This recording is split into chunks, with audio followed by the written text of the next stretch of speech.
Hey, I'm glad to say again, as always, first of all, let me thank you for watching my previous video and for early likes.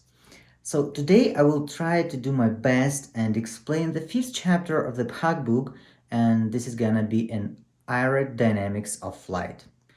I mentioned some info in my previous video and you can check it because there is a very great interactive example. But today we will go deeper in the topic.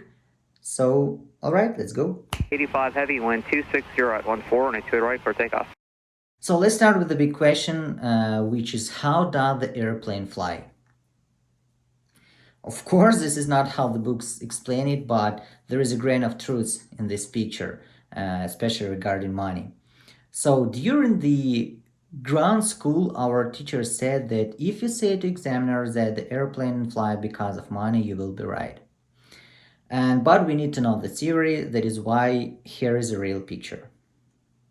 Okay, so we have four forces acting on an airplane during the flight.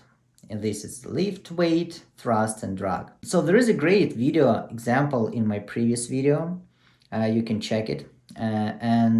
As in my previous video, I still don't have a Cessna model, and I will use my Airbus. Okay. So first of all, let's talk about thrust and drag. Thrust is the forward force provided by the propeller or engines in our case that help to move airplane forward. So thrust opposes drag, that is rearward force that is created by the disruption of airflow by the wing, fuselage and other objects on the airplane. Okay? So drag is kind of interrupt our movement through the air. So you know that air has molecules, consists of molecules. And just remember that it's kind of air, let's say there is a friction between air and the airplane. Okay, there is friction between molecules in the air and molecules of the airplane. Okay, next one. So next is lift and weight. So lift is produced by the aerodynamic effect of the wind on the wings that helps our plane stay in the air. Okay, so lift opposes weight, that is the combined load of aircraft, cargo, air crew and baggage. I think you mentioned that I talked about group of forces, not one by one. And this is because I want you to remember that in order for plane to be in equilibrium during the straight unaccelerated flight, opposite forces must be equal. Not all forces, but opposite forces. So thrust must be equal drag and lift must be equal weight. Why I'm talking this? Because as far as I know, examiners like to answer to ask this question. But which forces have to be equal in order for plane to be in equilibrium during the straight accelerated flight? And you have to answer that opposite forces, not all, because a lot of students make this mistake saying that all forces must be equal. So we know that airplane is heavier than air. And wind must do something to keep plane in the air. Okay, so and wings are like mostly responsible for this. Look at this picture. So wing has this type of structure that it is more curved on the top and flat below. So when wind goes through the air, the pressure below is greater than pressure above at the top and it helps us to leave the plane. So to explain it, we use Bernoulli principle, this one. It means that in the area of faster moving air, the pressure is less than in an area of slower moving area. That is why, because air go faster on the upper part of the wing, the pressure under the wing is greater than the pressure on the top of the wing. So this principle works not only for wing, but also for propeller blades, for stabilizer, and as far as I know, there is a little, not little, but a lot of different videos that you can find in YouTube that prove that Bernoulli effect is not the only principle for lift. Check it out. Okay, so let's talk a little bit more about the wing. So here is a picture of wing again, but a little bit different. Here you have to remember that we have leading edge, that is the front part of the wing, and trailing edge, that is the back part of the wing. And we also have imaginary lines, that is the chord line and the mean camber line. So we will use it soon. Just know that they are exists. Okay. So relating to the wing, we have angle of attack. So angle of attack is the angle between a relative wind and a chord line. So in other words, it is an angle between where wind is pointing and where it is actually going. So in other words, it is angle between where wind is pointing to the where wind is actually going. So you already know what is chord line and where it is. But what about relative wind? What does it mean? So relative wind is the direction of movement of the atmosphere relative to the aircraft or an airfoil. So as you can see from this picture, relative wind will depend on aircraft movement. And remember that for angle of attack we use relative wind, not just the wind. So you can change angle of attack by changing the direction of your airplane. And here is an interesting part. We have a critical angle of attack. For each aircraft, it is different. And for each situation as well. But as a rule, and critical angle of attack is the angle where wind cannot provide lift anymore. It is also called the stall angle. So when the plane reaches this angle and exceeds it, it stalls. Okay, so that is why stall is when you exceed critical angle of attack. Let me show you this in this video.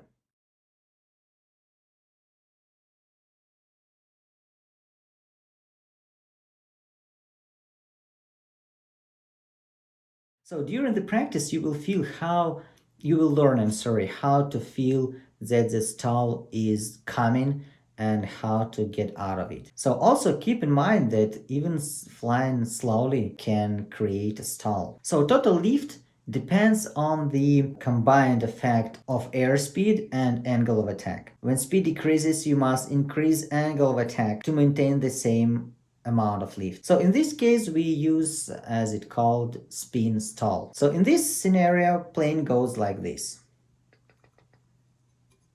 So I'm sorry for my weird example, but that's what I have. So it happens when you exceed the critical angle of attack and then you yaw your airplane, and this happening at this point.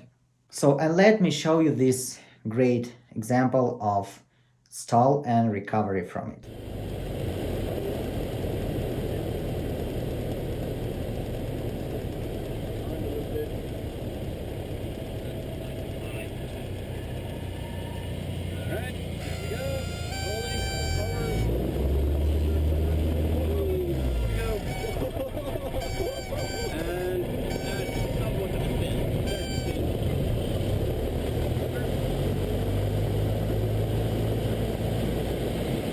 So there is a lot more info regarding this topic in Pug book. I'm only showing you that I myself think that is utterly necessary. So good practice is read a book as well. And I hope you watched my third video where I talked about my perfect learning system for me, and I said that reading a book is a very important part in your learning process. Okay, let's continue. So aircraft moves in 3 dimensions and moving about its axis. Here is the picture. So we have longitudinal axis, that is goes straight from the nose of the airplane to the empennage, and the movement around its axis called roll. This is the roll. So lateral axis goes straight from the left wing to the right wing, and the movement around its axis called pitch. So pitch up and pitch down. And the vertical axis goes straight through the center of gravity, and the movement around this axis called yaw. So all axes intersect in the center of gravity. This one, okay, look, this one, and this one. They all intersect in one point that is called the center of gravity. In order to move aircraft about its axis, we use following parts. So to move plane around vertical, longitudinal axis, we use ailerons. In order to use airplane around its vertical axis, we use stabilizer.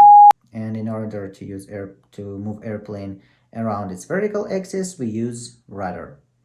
So to make our ailerons and stabilizer move, we use yoke. And in order to move our rudder, we use pedals in the cabin. I have a great example on a real airplane in my previous video. You can go and check out and to see how all parts works.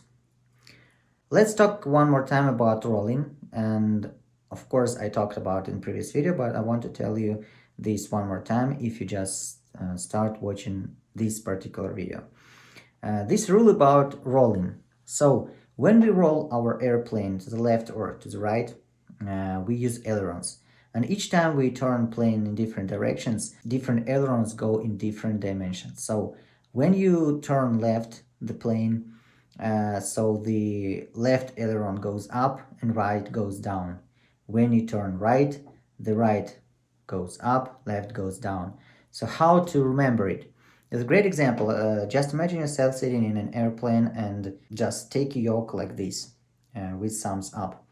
When you turn left, the finger shows which aileron goes up. So when you turn left, left aileron goes up. When you turn right, right aileron goes up and left goes down. Okay, hope this is a very good example and it will help you a lot. Remember I mentioned center of gravity.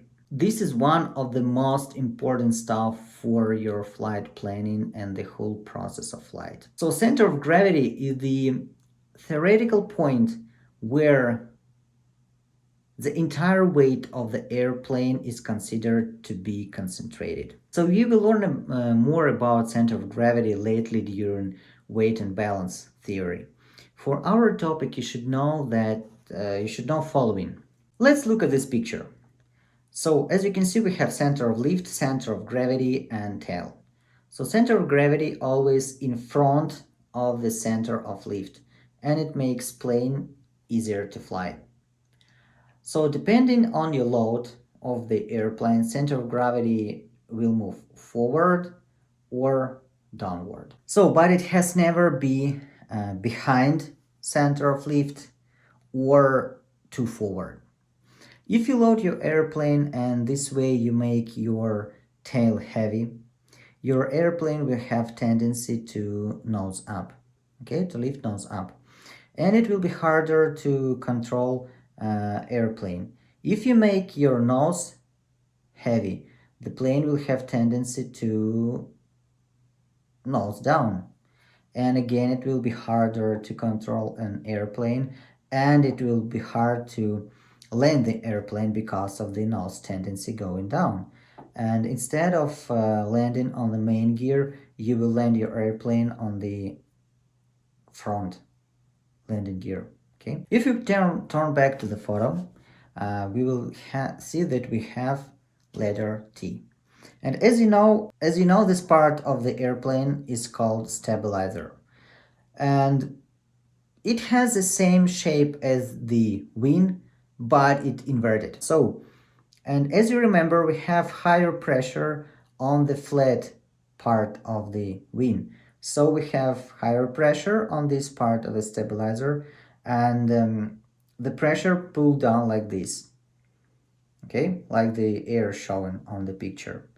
And it helps to stabilize airplane, and if there is no stabilizer, the plane would pitch down. Okay, let's have a rest. Try to remember this info, check Hotbook and turn back for the second part. It's gonna be in my next video. And I hope this was interesting. Stay tuned. Because we understand.